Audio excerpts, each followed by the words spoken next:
গৌৰীপুৰ বিদ্যুৎ উপ সংমণ্ডল কাৰ্যালয়ত প্ৰতিবাদ গৌৰীপুৰত বিদ্যুৎ বিভাগৰ চৰম গাফিলতি 12 দিনীয়া আন্ধাৰত 300তকৈও অধিক পৰিয়াল থকা এখন গাঁও বিদ্যুৎ বিভাগৰ বিষয়াক অভিযোগ দি ভাগৰি পৰিলে গৌৰীপুৰ খজুৱাৰ খুটি গাঁও ৰাইজ কিন্তু ৰাইজৰ অভিযোগৰ প্ৰতি কোনো গুৰুত্ব নাই বিদ্যুৎ বিভাগ তথা জনপ্ৰতিনিধিৰ জানিব পৰা মতে অঞ্চলটোত থকা ট্ৰেন্সফৰ্মাৰটো নষ্ট হোৱাৰ বাবে কোনো মেৰামতি নকৰাৰ অভিযোগ বিগত 12 দিন ধৰি বিদ্যুৎ যোগানৰ পৰা বঞ্চিত হৈ থকাৰ পাছতো বিভাগে কোনো গুৰুত্ব প্ৰদান নকৰা বুলি অঞ্চলটোৰ ৰাইজে অভিযোগ উত্থাপন কৰিছে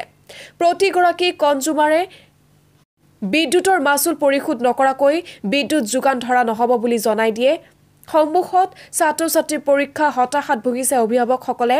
উপায়ন্তৰ হৈ গৌৰীপুৰ বিদ্যুৎ উপ সংমণ্ডল কাৰ্যালয়ত প্ৰতিবাদ সাব্যস্ত কৰে অতি শীঘ্ৰে সমস্যা সমাধানৰ আহ্বান জনাইছে এতিয়া গাঁওখনৰ ৰাইজে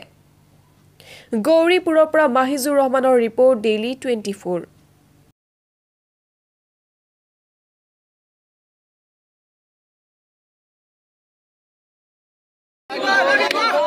লাইন লাগিব নহলে আমি এরপর না যাও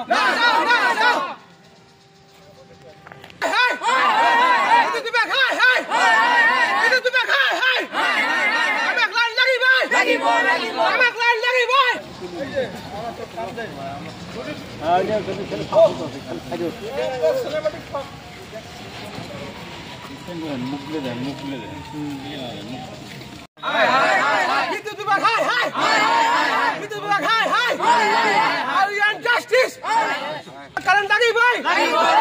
আজি আমার কারেন্ট লাগি ভাই। বিদ্যুৎ বিভাগ হাই হাই। বিদ্যুৎ